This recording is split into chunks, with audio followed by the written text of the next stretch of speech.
Onza guardó silencio un momento, como si estuviera encajando piezas dentro de su cabeza.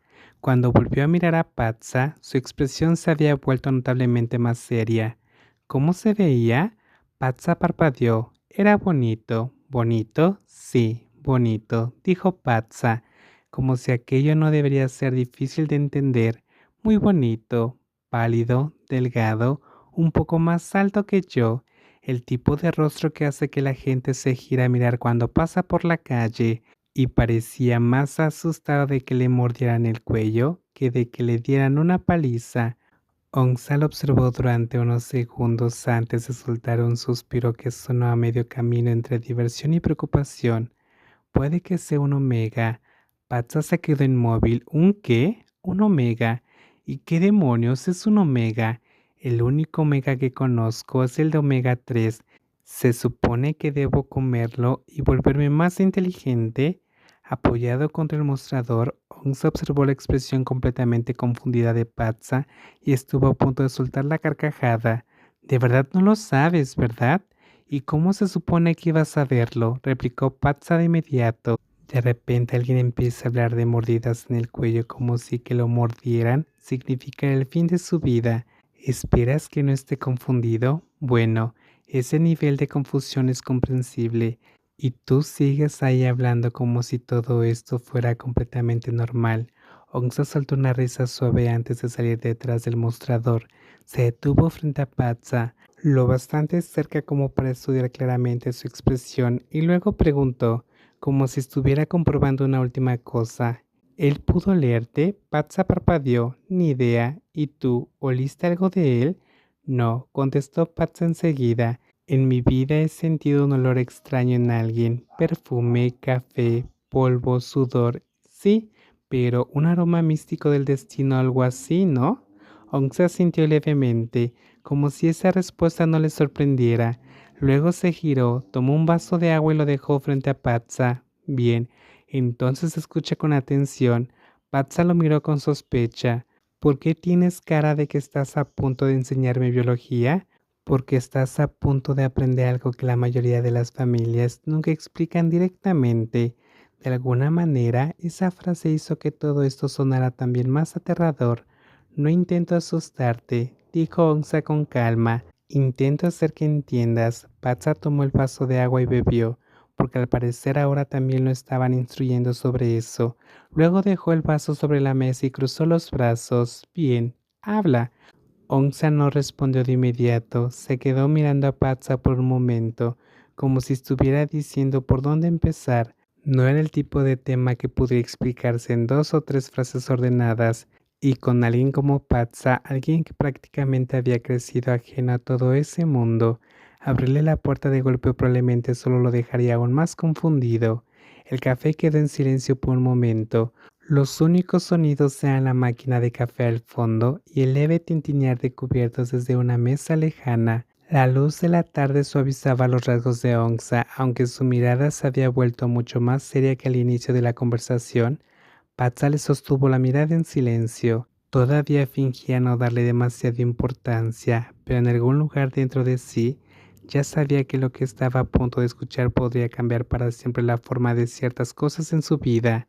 Onza sacó una silla y se sentó frente a él. Luego levantó la mirada y dijo, si voy a explicarte esto correctamente, tengo que empezar por la leyenda. Patsa frunció el ceño de inmediato. Espera, ¿también hay una leyenda?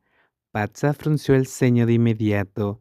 Una pequeña sonrisa tocó la comisura de los labios de Onza. Por supuesto que sí.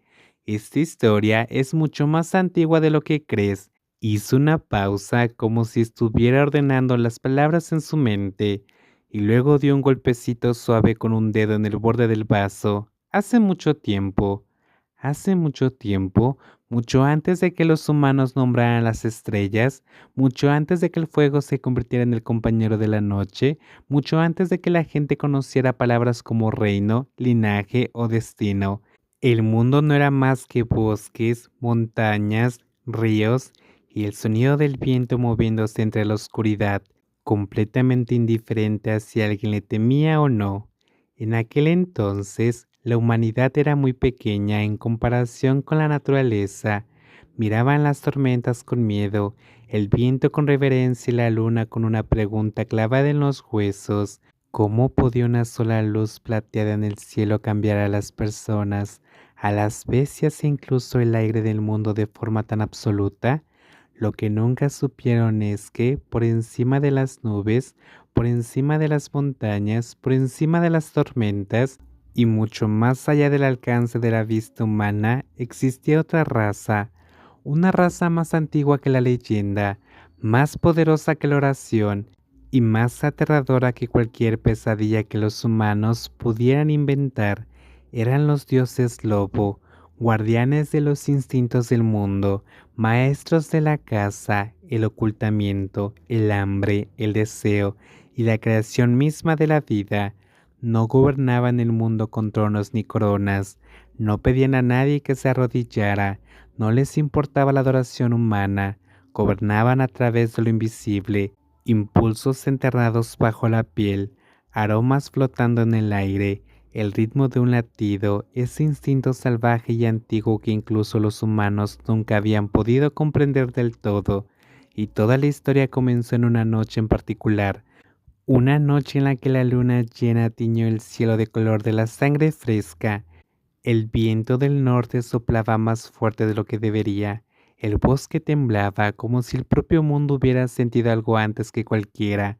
Y esa noche, Li Kao, el joven dios lobo que había descendido del reino más allá de las nubes para observar el mundo humano, dio un paso en falso. Fue atravesado por una espina sagrada que crecía en las grietas abiertas de la montaña. No era una espina cualquiera, era algo prohibido, nacido del poder más antiguo del mundo, una fuerza tan primitiva que incluso la sangre divina no podía tocarla sin ser herida. Li Kao cayó, atravesó la niebla, el viento y las copas de los árboles antes de caer violentamente sobre el suelo del mundo humano, y por primera vez, la sangre de un dios lobo se derramó sobre la tierra. Quien lo encontró no fue un rey, ni un sacerdote, ni un hechicero, ni ningún guerrero legendario cantando en grandes canciones. Era simplemente una joven de una tribu guerrera del valle. Su nombre era Callista, y ese nombre significaba la más hermosa. Eso no era una exageración, era hermosa, pero no de esa belleza frágil y decorativa que suele alabarse. Era hermosa de esa forma que hace que la gente se detenga incluso cuando está de pie, expuesta bajo el viento frío, sin joyas ni público que la observe. Sin embargo, su verdadero encanto nunca había estado solo en su rostro. Habitaba en unos ojos inteligentes, valientes y gentiles al mismo tiempo, en unas manos dispuestas a mancharse de sangre para salvar a un desconocido, y en un corazón que elegía la compasión incluso cuando no sabía si aquello que se estaba muriendo frente a ella era un hombre, una bestia o un demonio. Ella lo salvó.